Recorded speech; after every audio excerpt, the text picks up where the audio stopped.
Hey friends, it's Tyler from Duelcastermage.com here once again. Didn't want to leave my Brawl fans hanging too long here. Apologies for the delay, guys. I intend to release Brawl content more regularly in the coming weeks. Since my last Brawl video, there have been a lot of changes to the Brawl format. M19 got released, offering a whole new slew of potential commanders and even some color combos that weren't available before. But an even bigger change is the shift to a 25-point starting life total and a free mulligan for 1v1 Brawl. Apparently aggressive strategies were dominating more than people liked, and Wizards wanted to keep that more battlecruiser-y commander feel, so they made something of a compromise. I think aggro can still be good, and I'm excited to see how the metagame shapes up with these changes. For this match, I'm running Kumena, Tyrant of Orazca. Pretty straightforward deck, but it lends itself to a playstyle that I really like, so I thought I'd build a Brawl version. My opponent is running a seriously pushed new card, Nicol Bolas, the Ravager. The stats on this thing are unreal, and it's a threat at any point in the game, even on turn 20, because of that ability to flip into a planeswalker. On to the Brawl.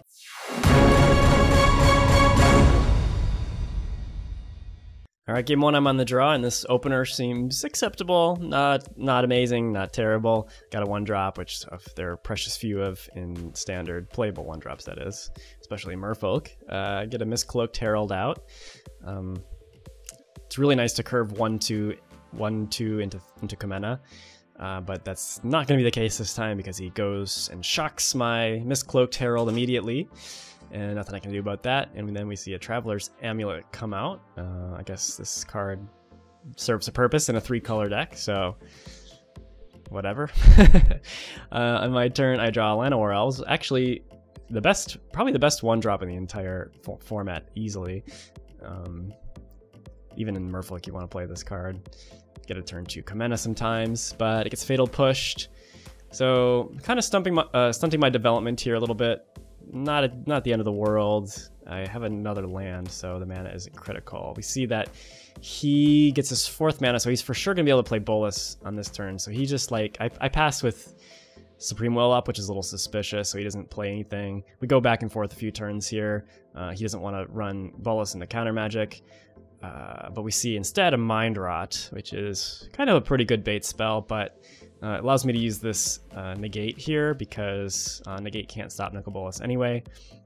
And in fact, now that I have 5 lands and a Carnage Tyrant in my hand, I actually consider using the Supreme Will at the end of his turn as an impulse, which I do because I have the Transmogrifying one anyway to take care of Bolas if it comes down later. So my choices are, I actually don't see a land at all, but I have a few decent choices here. I take the Syncopate because I really want another counterspell, just super valuable. I do get my 6th land, luckily, in my draw step, so digging 4 deep with the Supreme Will is actually really beneficial regardless. So I play this Carnage Tyrant out. The window's open for him to slam Nicky B here on his next turn, which he does. Looks like he's getting a little mana screwed, but he at least has enough mana for this.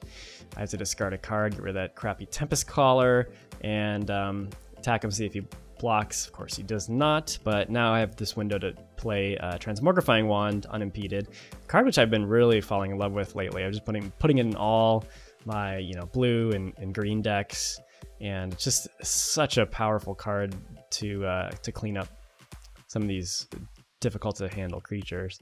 On my opponent's next turn, he plays Direfleet Hoarder, so still not another land, but I guess that's something. It's not very good, actually, to be honest. He chump blocks with the Direfleet Hoarder. I still trample over for 6, but he gets a treasure. I think he needs that 5th mana. So I play Kumena, holding up 2 counter spells, although I can't play both. And we see Angrath, the Flame Chained. Really cool card, actually. Decent general in his own right. Angrath comes down. I'm not going to want to let that resolve because I have a spare counter here. I don't want him to have me discard cards anyway. It's kind of really counterproductive. So I use my Syncopate while he only has, I guess, 1 available extra mana in the form of that treasure. So make him pay 2. Syncopate's pretty nice. There's actually quite a decent amount of suite of counter magic in Standard or Brawl right now. Draw Field of Ruin, but I feel like I can easily just ride this Carnage Tyrant to victory. I have another counterspell in Admiral's Order, so of course I'm going to use that on Nicol Bolas rather than just letting it resolve and having the Admiral's Order get discarded anyway. So he's kind of left without a board state here. He has no creatures. I have 9 power with Attacker, so I just attack with my team. I don't even need to use this Heshep Oasis. And that'll do it for game 1. Game 2, once again, I'm on the draw. And despite having this similar cards that helped me game 1, I'm going to have to mulligan because there's no blue sources. Second hand only has blue sources, but I can cycle Censor and I can play Spell Pierce. And Field of Ruin can kind of mana fix in a pinch too. So I keep that. I don't want to go down to 6. We see the first spell in Kari Zev from my opponent on his second turn. Great commander in her own right here for the Brawl format. I can't really do anything about that, so I just cycle Censor, trying to get some green mana, and luckily, kind of just in the nick of time, I do. So I'm able to play Shaper Sanctuary now. Another card one of my pet cards. I really love it in any like green creature based deck. It has a really subtle but powerful effect on the game. See another Traveler's Amulet. Kari and her little monkey friend come in. And I really want a chance to use the Spell Pierce, but he does not give me that opportunity. So instead, just Merfolk Branchwalker, explore this disallowed in my graveyard, and pass. I would have rather had a land there, obviously. But scrying and exploring are pretty useful for me right now. So that being said, I want to keep the Jade Light Ranger so I can kind of keep on trying to churn through my deck to try to get some mana. Still not drawing mana. The best I can do is play this Vine Shaper Mystic, which makes the Branchwalker into a 4/3, and I have a decent blocker for the Ragavan now. But the threats keep coming here. Scarab God enters the fray. Really just outclassing me in card quality right now. And with that combined with my lack of mana sources and color sources, this is really brutal. So I block Ragavan, go to 14. I get another green finally, so that's gives me a little bit of glimmer of hope here. I think about playing the Wand, but I actually play the Jade Light Ranger instead, just because, like I said, I want to keep churning through my deck to get those lands if possible. So he's not able to flip Nicol Bolas because he's only on 5 mana. If he was on 6 mana, I would have played the Wand instead. Just to give you a little hint or preview of what Nicol Bolas, when he's flipped, looks like. That of course costs 7 mana, so he's not able to do that. But he has instead post-combat Deadeye Tormentor. Okay.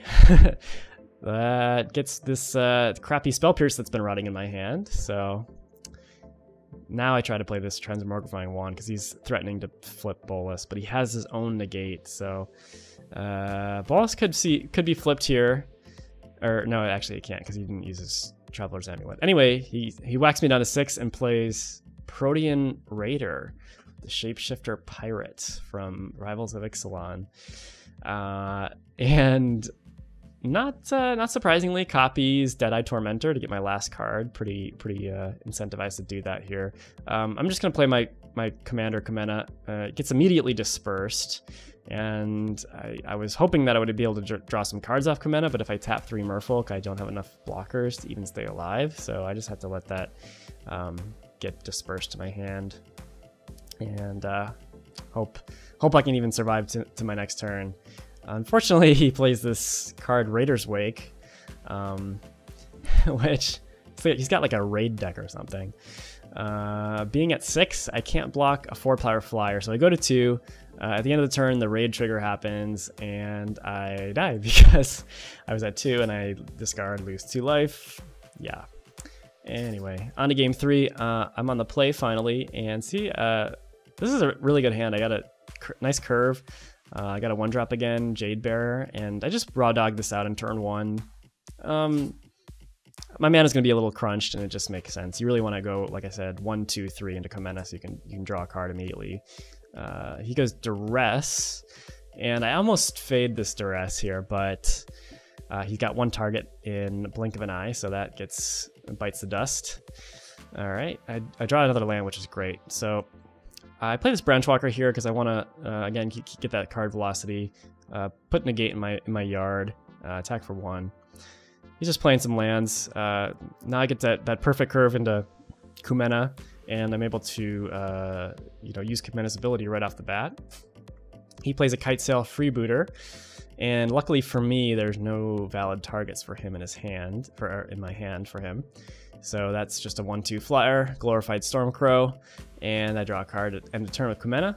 and get a Swift Warden. So kind of tricksy. I really want to get an island, so I do a pre-combat Kumena draw, but do not have that island, so I can't counter whatever he plays, which luckily is for me is Marauding Looter instead of Nicol Bolas. So I'll just let that resolve anyway. I think he was scared of a counter spell. He's gonna get the loot at the end of his turn, but I do not have to face a giant dragon. So I play Field of Ruin just to get my second blue source, and I actually punt kind of bad there. I should have gotten tapped differently, so I could have played Merfolk Trickster. Instead, I played this pre-combat Merfolk Mistbinder. That if I would have played the Trickster last turn, I would have had 5, so I could have considered, pumping my whole team with Kumena's ability. Instead, I just attack for 3 with Kumena, and we see a follow-up Lightning Strike from my opponent, which actually makes me a little giddy because I get to use this Swift Warden as it was intended. It doesn't come up very often, but I get to flash in the 3/3 and give my Merfolk Branchwalker hexproof, so counters that Lightning Strike for a nice little 2-for-1. He does have a Disperse for my Kumena again, but no big deal. I get to tap 3 in response to draw a card, so I think I'm getting the better end of that bargain. And I still leave the Branchwalker back, so he doesn't want to attack with Looter. We see some more looting, but I'm kind of firing on all cylinders here. Keep drawing lands, which is great. Get to play Kumena, attack in for 8 damage, put him to 13, so I'm putting the pressure on now. We see a Ravenous Chupacabra coming into play, which could, make things a little bit annoying for me. He, let's see, he targets the Mistbinder, but I just save it with Blossoming Defense. So frustrating all his attempts to kill my creatures with hexproof. Defense. Of course, I'm going to save my Admiral's Order for something, that I can't, deal with otherwise. Flash in the Trickster and then draw a card at the end of his turn.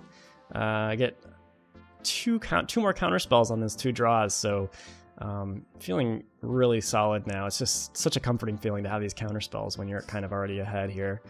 We see Champion of Wits come out for my opponent, but this is not going to be enough on its own.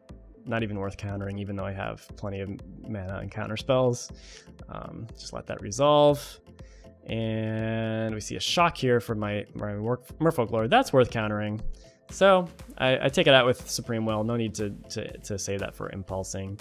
I just want to use these counter spells as an insurance policy. And sure enough, he takes a million, and that's game.